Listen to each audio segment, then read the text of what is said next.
Assalamualaikum warahmatullahi wabarakatuh.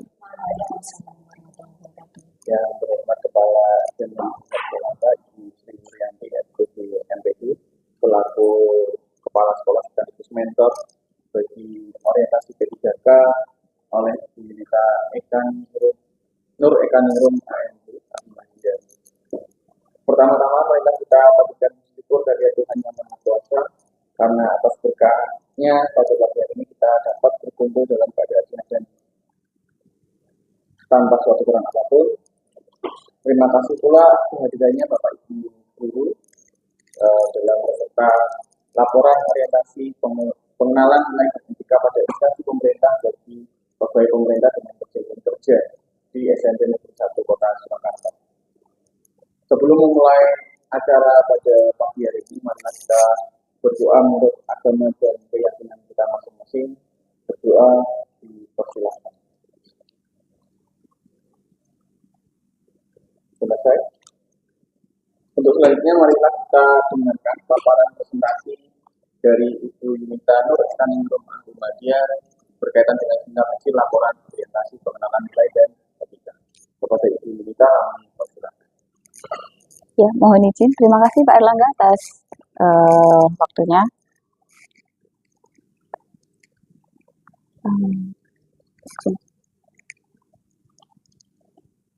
Ya, terima kasih Bapak Ibu yang sudah meluangkan waktunya dalam acara seminar hasil laporan orientasi pengenalan nilai dan etika pada instansi pemerintah bagi PPPK Dinas Pendidikan Pemerintah Kota Surakarta. Lanjut, Pak. Judul yang saya ambil yaitu optimalisasi aplikasi Smart Library untuk meningkatkan jumlah buku yang dipinjam oleh peserta didik di SMP Negeri 1 Kota Surakarta. Berikut visi misi pemerintah Kota Surakarta. Visinya adalah mewujudkan Surakarta sebagai kota budaya yang modern, tangguh, gesit, kreatif, dan sejahtera. Upaya yang dilakukan untuk mencapai visi yaitu misinya meningkatkan kualitas kesehatan masyarakat yang berkelanjutan, itu mengarah kepada Surakarta sehat, memperkuat pertumbuhan ekonomi yang adaptif dan berkelanjutan, mengarah pada Surakarta kreatif dan makmur, mewujudkan tata ruang dan infrastruktur kota yang mendukung pemajuan kebudayaan dan pariwisata berkelanjutan, mengarah kepada Surakarta maju, lalu meningkatkan kualitas dan daya saing pemuda dan masyarakat umum di bidang pendidikan, ekonomi, seni budaya, dan olahraga, mengarah kepada Surakarta kreatif dan unggul. 5. Mengembangkan tata kelola pemerintahan dan pelayanan publik yang gesit dan kolaboratif berlandaskan semangat gotong royong dan kebinekaan, mengarah pada Surakarta gesit. Mewujudkan kemakmuran dan kesejahteraan bersama warga kota yang berkeadilan dan inklusif, mengarah pada Surakarta sejahtera. Lalu mewujudkan daerah yang kondusif dan kerukunan antar umat beragama dalam tata kehidupan bermasyarakat yang saling menghormati, mengarah pada Surakarta tangguh. Selanjutnya, visi dan misi SMP Negeri 1 Kota Surakarta. Visi, mewujudkan generasi unggul, inovatif, tangguh, berlandaskan iman dan takwa, serta berbudaya lingkungan. Upaya yang dilakukan yaitu 1. Menghasilkan profil pelajar Pancasila yang beriman dan bertakwa, serta unggul di bidang akademik dan non-akademik di tingkat internasional. 2. Mewujudkan pembelajaran yang ramah, menarik, dan menyenangkan sehingga mampu memfasilitasi pelajar sesuai bakat dan minat agar dapat berkompetisi positif. 3. Meningkatkan mutu manajemen satuan pendidikan yang adaptif dan berkarakter untuk menghasilkan profil pelajar Pancasila. 4. Mewujudkan lingkungan sekolah sebagai tempat perkembangan intelektual, sosial, emosional, keterampilan, dan pengembangan budaya lokal dalam kebinekaan global. 5. Melibatkan partisipasi aktif orang tua, masyarakat, dan stakeholder untuk mengembangkan kreativitas pelajar. 6. Menanamkan sikap dan kebiasaan hidup sehat, serta cinta terhadap lingkungan. 7. Mewujudkan kesadaran peserta didik dalam bidang kependudukan.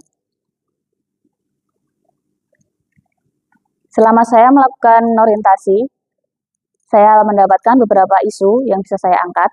Yang pertama, belum optimalnya pemanfaatan aplikasi Smart Library. Hal ini dilihat dari tidak adanya riwayat peminjaman selama 2 tahun terakhir. Lalu, kurangnya koleksi yang disediakan di perpustakaan baik konvensional maupun digital pada Smart Library. Ini mengacu pada standar koleksi dari Perpusnas, yaitu dengan angka 1:10 judul. Jadi satu anak memiliki 10 referensi judul. Untuk yang konvensional itu berarti asumsinya jumlah siswa 899 kalikan 10, berarti asumsi koleksi yang tersedia itu 8.990 eksemplar. Sementara koleksi yang ada saat ini di angka 4.500. Begitu pula yang digital baru di angka 299. Padahal minimal satu angkatan di peserta didik di SMP Negeri 1 Kota Surakarta adalah 320. Kalau untuk yang kelas 9 saat ini 256 bisa untuk memakai. Tapi kalau mungkin tahun depan yang sudah 10 rombel tidak bisa mencakup untuk satu angkatan. Jadi harapannya nanti akan ada pengembangan koleksi lagi. Dari identifikasi isu tersebut, maka isu yang saya angkat adalah meningkatkan pemanfaatan aplikasi Smart Library. Ini sejalan dengan visi Kota Surakarta mewujudkan Surakarta sebagai kota budaya yang modern.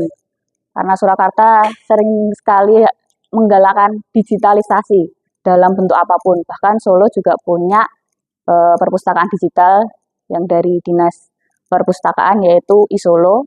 Jadi kita berharap aplikasi kita juga tetap bermanfaat, tidak terlekang oleh waktu, dan bisa dimanfaatkan secara maksimal oleh siswa-siswi.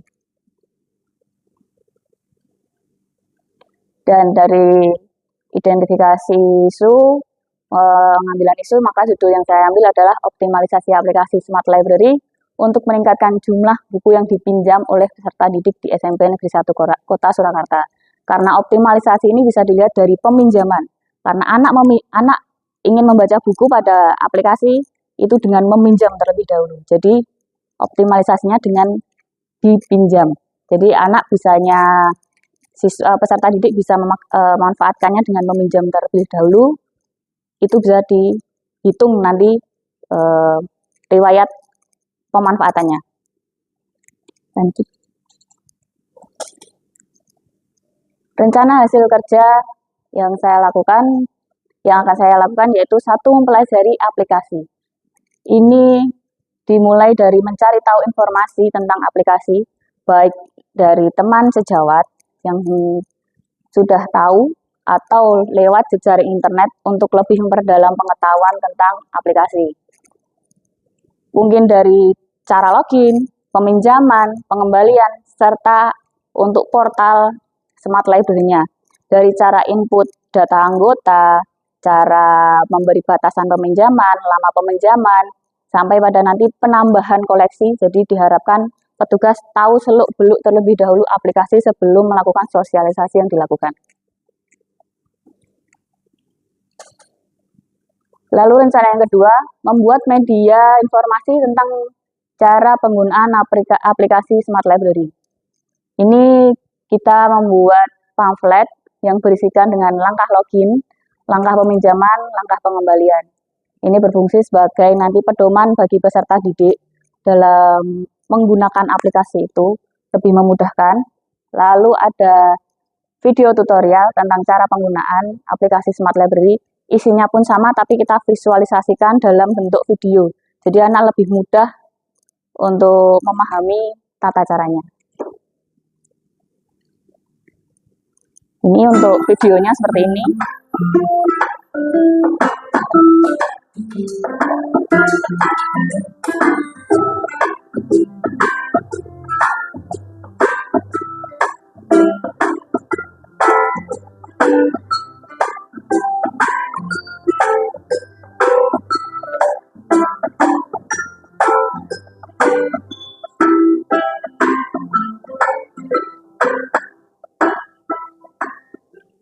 Ini sudah komplit dari langkah login, peminjaman, pengembalian.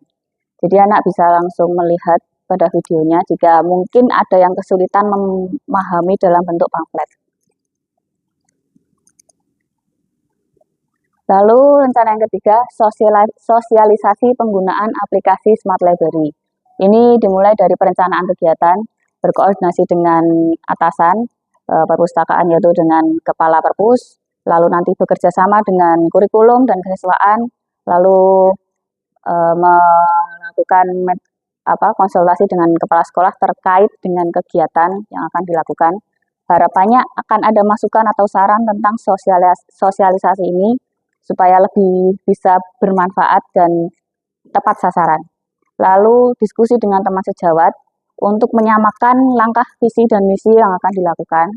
Lalu penentuan tanggal, menyiapkan peralatan ini dari pamflet tadi, video, terus PPT, peralatan proyektor, dan lain-lain.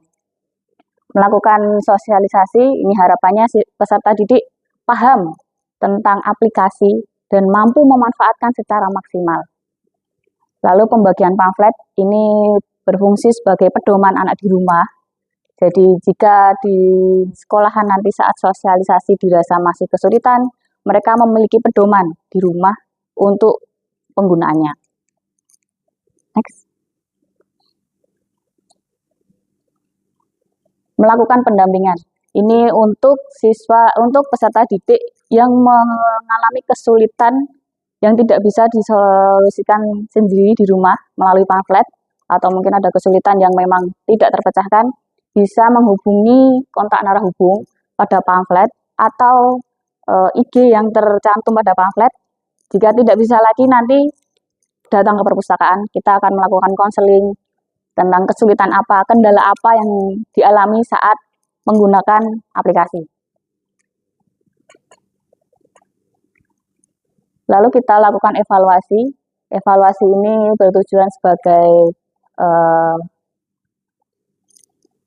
melihat untuk sejauh mana sosialisasi ini bermanfaat kepada siswa-siswi peserta didik. Jadi tentang kepuasan penyampaian materi, tentang nanti materinya mudah dipahami atau tidak, pengemasannya menarik atau tidak, dan apakah mereka tertarik atau tidak. Nanti akan kita lakukan evaluasi dan mungkin ada kritik saran dari peserta didik tentang aplikasi, mungkin saran buku atau apa, nanti akan kita lakukan pada evaluasi ini.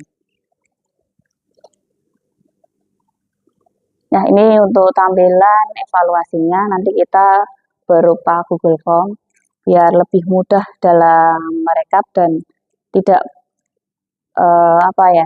tidak menghabiskan kertas, jadi bisa lewat Google Form. Lanjut. Nah, ini rencana kerja menengah yang akan saya lakukan selama di SMP Negeri 1 Kota Surakarta.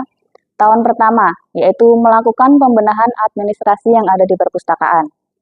Harapannya administrasi yang ada di perpustakaan ini lebih tertata dan lengkap, karena administrasi perpus itu sangat banyak, dari mulai buku induk, nanti laporan bulanan, berisikan tentang statistik pengunjung, peminjam, buku yang dipinjam, lalu ada nanti laporan semester, tahunan, ada proker, dan administrasi yang lainnya. Jadi harapannya perlahan administrasi bisa komplit, karena ini sebagai tolak ukur kinerja perpustakaan. Lalu tahun kedua, melakukan optimalisasi layanan perpustakaan, yaitu Smart Library.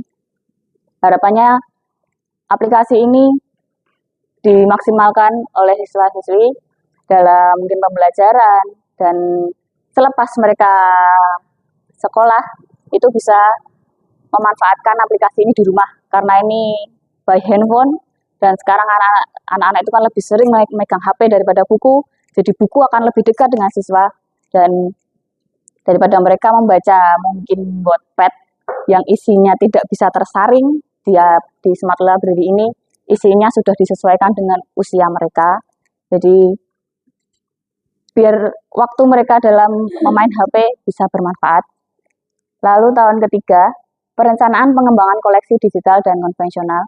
Ini sejalan dengan melakukan optimalisasi, yaitu penambahan koleksi, karena peserta didik pasti akan menanyakan koleksi apa terbaru yang ada pada perpus, baik yang di konvensional maupun digital.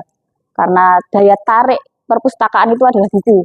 Jika buku tidak menarik, jika buku tidak disediakan sesuai kebutuhan, maka mereka akan pergi. Karena buku itu kan ada up to date-nya. Bahkan kurikulum pun up to date. Jadi kita perpustakaan harus menyiapkan koleksi yang up to date, biar tidak ditinggalkan oleh pemustaka, terutama yang di sekolah itu peserta didik. Lalu tahun keempat, membuat inovasi untuk meningkatkan minat baca dan budaya literasi dengan kegiatan Jupiter, Jumat 4 literasi. Jadi ini diharapkan meningkatkan minat baca anak-anak peserta didik biar mereka tetap mengetahui ada perpustakaan loh ini. Jadi mereka bisa datang ke perpus, memanfaatkan perpustakaan, baik perpustakaan konvensional maupun digital dengan kegiatan Jupiter. Tahun kelima, perencanaan pengembangan perpustakaan. Perencanaan ini dilakukan masih berkesinambungan dengan pembahasan sebelumnya agar perpustakaan tidak ditinggalkan. Karena ruangan perpustakaan kita berada di tempat rujukan-rujukan yang di jam pertama. Anak-anak larinya utamanya ke kantin. Jam istirahat kedua, anak-anak larinya ke masjid. Baru prioritas kedua kantin dan prioritas ketiga baru perpustakaan. Jadi bagaimana nanti perpustakaan yang berada di tempat rujukan-rujukan utama ini menjadi menarik. Jadi mereka mungkin menaikkan prioritas perpustakaan daripada kantin mungkin ya. Jadi lebih memprioritaskan perpus untuk didatangi karena jam istirahat pun juga mepet. Jam pertama, istirahat pertama 15 menit, istirahat kedua 30 menit tapi yang terpotong untuk sholat. Lalu mereka akan lari makan siang. Baru di sisa-sisa waktu terakhir mereka baru akan ke perpus. Jadi ini sebagai tantangan juga untuk pengelola perpus, bagaimana nanti mengolah perpustakaan menjadi menarik. Mungkin dengan furnitur yang kekinian, penataan yang ada gambar atau apa yang membuat mereka itu ingin ke perpustakaan atau menyediakan koleksi-koleksi yang disukai, yaitu anak-anak milenial, bukan anak milenial ya, anak-anak Gen Z. Ini lebih suka K-pop. Nanti karena saya punya album Korea di rumah, nanti mungkin akan saya pajang di perpustakaan sebagai magnet mereka untuk datang. Dari ketertarikan mereka dengan hal-hal yang kecil, itu akan membuat mereka datang ke perpus, lalu penasaran dengan buku yang ada di perpus. Apa aja sih koleksi perpus? Nanti mereka akan lama-lama akan kecanduan di perpus. Jadi mungkin ini nanti akan ada di perencanaan pengembangan perpustakaan untuk tahun kelima. Lalu penutup kesimpulannya, dari hasil laporan orientasi tersebut, simpulkan bahwa perlunya sosialisasi secara berkala untuk menjaga eksistensi layanan yang diberikan perpustakaan agar dimanfaatkan oleh peserta didik. Hal itu menjadi tantangan bagi ASN PPPK dalam menjalankan tugasnya di unit kerja masing-masing untuk berinovasi dalam memberikan pelayanan yang maksimal. Saran, sebagai ASN PPPK, kita diharapkan dapat menjalankan tugas dengan baik sesuai dengan tugas dan fungsinya masing-masing. Ya, cukup sekian paparan dari saya. Akan saya kembalikan kepada moderator.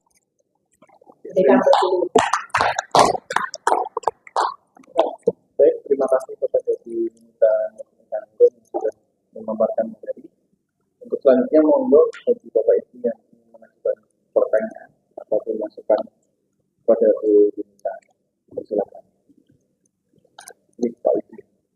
Terima kasih. Bagus sekali program dari pemerintah tentang smart library, program Jupiter ya, smart literasi ini menarik. Karena saya ingin tahu untuk kegiatan untuk Jupiter itu apa saja anak muda atau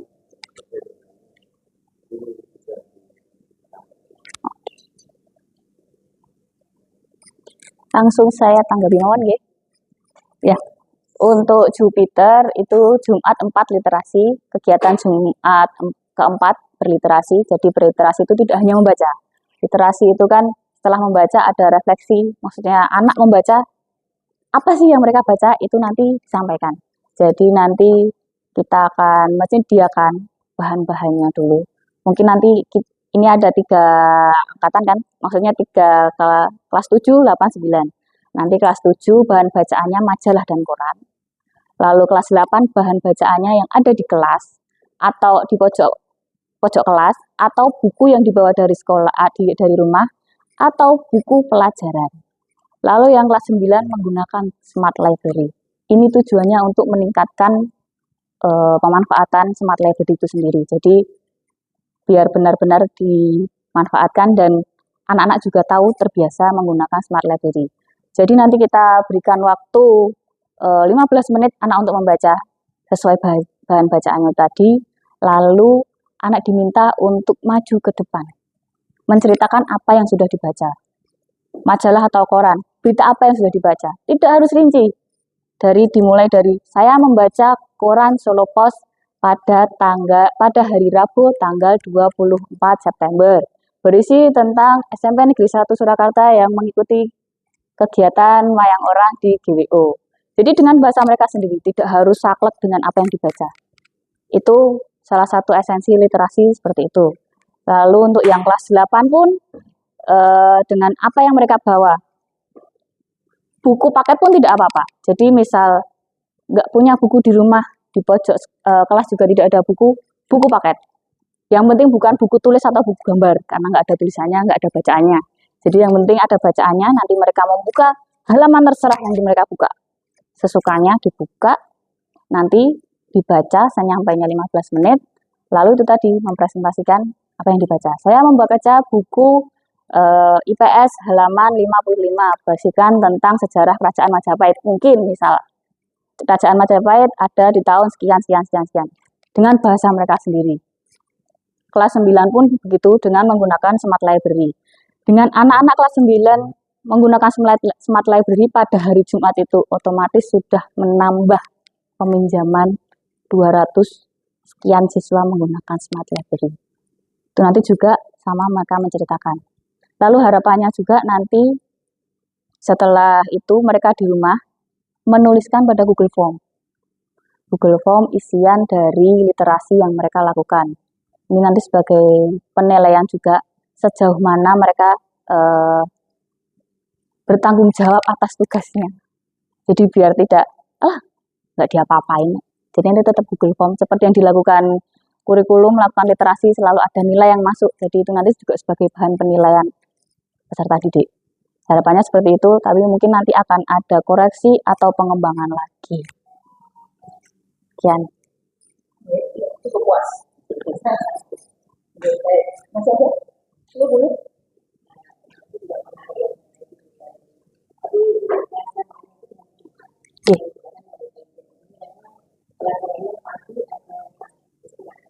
Itu nanti pelaksanaan pagi, seperti biasa kegiatan di hari Jumat di SMP Negeri 1 Kota Surakarta pagi.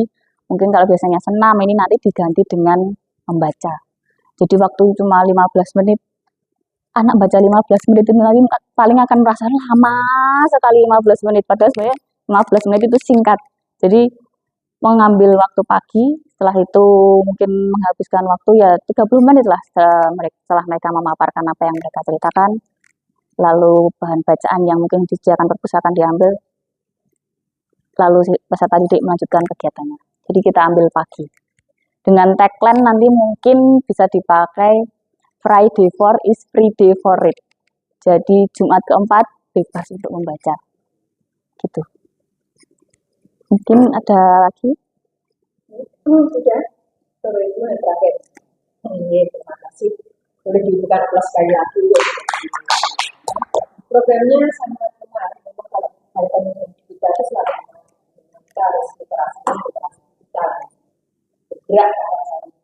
Namun memang sangat ideal.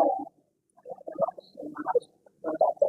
Tidak hanya di kelas, tapi sudah disampaikan juga di kita itu tempat-tempatnya harus kalau istilahnya Instagram. Yang dia di situ kan merasa seperti di tempat yang memang dia suka. Tapi nanti juga kata-kata mungkin itu mungkin juga harus dihilangkan. Kita harus percaya diri bahwa ini bisa dilakukan ini gitu. Sebagai contoh. Kalau mungkin itu kan masih sebuah kemungkinan. Ada itu bisa dibaca di sesi pertama, keempat pertama, Jupiter, kata Jupiter juga harus dikomunikasikan dengan keseswaan biar bersinergi. Lalu kalau boleh saya sedikit menambahkan ya, mungkin nanti juga teman-teman bisa mendapatkan pelibatan orang tua dalam koleksi buku. Kalau kita hanya mengandalkan dari